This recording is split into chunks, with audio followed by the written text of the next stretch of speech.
Hi friends, ఈరోజు మనం stove అవసరం లేకుండా ఎలక్ట్రిక్ రైస్ కుక్కర్లో సూపర్ టేస్టీగా వచ్చే టమాటా ఎగ్ కర్రీ ఎలా చేయాలో చూద్దాం. ఈ మధ్య మనకి గ్యాస్ సిలిండర్ కోసం అని చెప్పేసి చాలా ఇబ్బంది అవుతుంది కదా. గ్యాస్ లేకపోయినా కూడా టెన్షన్ పడాల్సిన అవసరం లేదు. ఎలక్ట్రిక్ రైస్ కుక్కర్ ఉంటే చాలు, మనం మంచి టేస్టీ అయిన ఫుడ్ ప్రిపేర్ చేసుకోవచ్చు. సో ఈరోజు మనం రైస్ కుక్కర్లో మంచి టేస్టీ అయిన టమాటా ఎగ్ కర్రీ ప్రిపేర్ చేస్తున్నాను.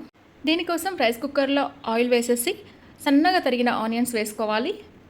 ఈ ఆనియన్ త్వరగా వేగాలంటే చాలా సన్నగా తరిగి కొద్దిగా సాల్ట్ యాడ్ చేసేసుకొని ఇందులో మనం వేయించుకున్నట్టయితే త్వరగా వేగిపోతుంది. ఇప్పుడు దీనిలోకి కొద్దిగా పసుపు, అల్లం వెల్లుల్లి పేస్ట్ వేసేసి కొద్దిగా వేయించుకున్న తర్వాత ఈ టమాటాస్ కూడా చాలా సన్నగా తరిగినవి వేసుకోవాలి. గ్రేవీ కోసం ఒక 2 టమాటా ప్యూరీని కూడా యాడ్ చేస్తున్నాను. ఇది ఇలా వేసి కొద్దిగా కలిపిన తర్వాత మూత పెట్టేసి మనం ఒక 3-4 నిమిషాలు కనుక కుక్ చేసుకున్నట్టయితే సాఫ్ట్గా అయిపోతుంది టమాటా అంతా కూడా. ఇప్పుడు దీనిలోనికి తగినంత కారం, ధనియాల పౌడర్, తగినంత సాల్ట్ ఇవన్నీ వేసేసుకొని ఒకసారి కలిపేసి మూత పెట్టి కుక్ చేసుకోవాలి.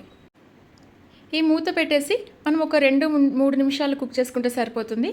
టమాటా అనేది మంచి సాఫ్ట్గా అయిపోతుంది. ఇప్పుడు దీనిలోనికి కొద్దిగా వాటర్ యాడ్ చేసుకోవాలి. ఇది 1/2 గ్లాస్ వరకు యాడ్ చేసుకుంటే సరిపోతుంది. 1/2 గ్లాస్ వాటర్ యాడ్ చేసుకున్న తర్వాత కలిపి మూత పెట్టేసినట్టయితే మనకి మంచి గ్రేవీతో కర్రీ అయితే రెడీ అయిపోతుంది. ఈ విధంగా గ్రేవీ మంచిగా రెడీ అయిపోయింది కదా. ఇప్పుడు దీనిలోనికి ఉడికించిన ఎగ్స్ యాడ్ చేసేసుకోవాలి.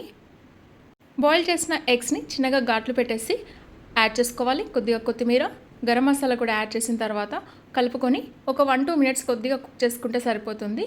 మంచి టేస్టీ అయిన టమాటా ఎగ్ కర్రీ అయితే రెడీ అయిపోయింది. సో మనకి ఇంట్లో గ్యాస్ అయిపోయినా కూడా మనకి ఎలాంటి ఇబ్బంది పడకుండా రైస్ కుక్కర్ ఉంటే సరిపోతుంది. అందులో మంచి టేస్టీ అయిన కర్రీస్ చేసుకోవచ్చు. ఈ ఎలక్ట్రిక్ రైస్ కుక్కర్లో ప్రిపేర్ చేసే మరికొన్ని కర్రీస్ కూడా పోస్ట్ చేస్తాను. మీ అందరికీ ఈ వీడియో యూస్ఫుల్గా అనిపిస్తుందా?